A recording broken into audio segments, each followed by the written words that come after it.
Praise the lord. మన ప్రభు అయిన యేసుక్రీస్తు నామములో మీ అందరికీ నా హృదయపూర్వకమైన వందనాలు, దేవునికి స్తోత్రాలండి.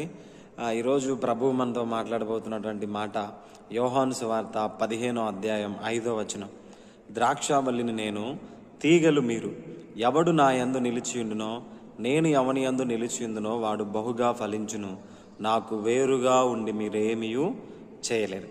ఇక్కడ యేసు ప్రభు వారు తన చుట్టూ ఉన్నటువంటి ప్రజానీకంతో, ప్రజలతోటి మాట్లాడుతూ ఏమని చెప్తున్నాడంటే, నేను నిజమైన ద్రాక్షావల్లిని, అంటే నేనే ఒక ద్రాక్ష చెట్టుని, అంటే చెట్టుకున్నటువంటి మొదటి కాండం ఉంటుంది కదండి, ఆ కాండం లాంటి వాడను. ఆ తీగలు మీరు, అంటే కొమ్మల్ లాంటి వారు మీరు.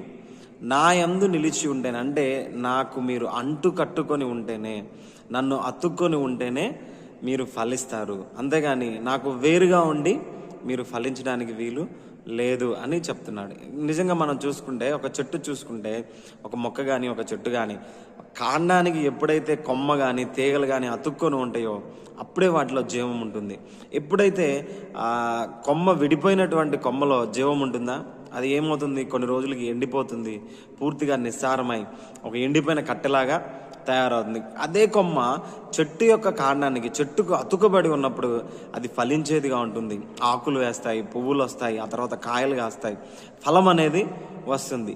కరెక్ట్గా దాన్నే ఎగ్జాంపుల్గా యేసు ప్రభు వారు ఉపయోగిస్తూ, నేనే ఒక ద్రాక్షావల్లిని, అంటే ప్రధానమైనటువంటి తీగను నేనే, ప్రధానమైనటువంటి కాండాన్ని నేనే, మీరంతా తీగలు, నాకు మీరు అంటుకొని ఉన్నప్పుడు మీరు బహుగా ఫలిస్తారు. ఎలా ఫలిస్తారంటే, ఈ కాండంలో ఉన్నటువంటి, కాండం ద్వారా భూమిలో నుంచి కాండానికి వచ్చే సారం కొమ్మలకి ఎలా వెళ్తుందో, యేసు ప్రభులో మనం ఉన్నప్పుడు, యేసు ప్రభువుకు అంటుకట్టుకుని ఉన్నప్పుడు, యేసు ప్రభువులో ఉన్నటువంటి సుగుణాల సారం అనేది కూడా మనలోకి ప్రవేశిస్తుంది. ఆ సుగుణాలే మన ప్రవర్తనలో ఫలాలుగా ప్రతిబింబిస్తాయి. అప్పుడు మనం బహుగా ఫలించేటి వారము అవుతాము. అదేవిధంగా ఎప్పుడైతే ఒక కొమ్మ చెట్టు కాండం నుంచి తొలగించబడి దూరంగా ఉంటుందో, అది దాంట్లో సారమేమీ ప్రవహించదు, అది జీవం ఎంత మాత్రం కలిగి ఉండదు, పూర్తిగా ఎండిపోయి పనికి రాకుండా అయిపోతుంది.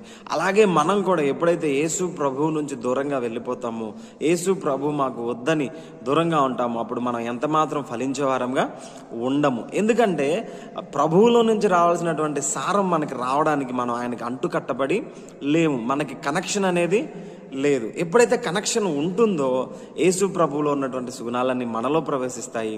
ఆ సుగుణాలు మన ప్రవర్తనలో ప్రతిఫలిస్తాయి. ఆ ప్రవర్తనే ఫలాలుగా దేవుడు చూస్తున్నాడు. అప్పుడు మనం బహుగా ఫలించగలుగుతాం. కాబట్టి యేసు ప్రభుతో మనం ఎప్పటికీ అంటుకట్టబడి ఉండడానికి ఇష్టపడదాం, బహుగా ఫలించడానికి కోరుకుందాం. ఆమేన్.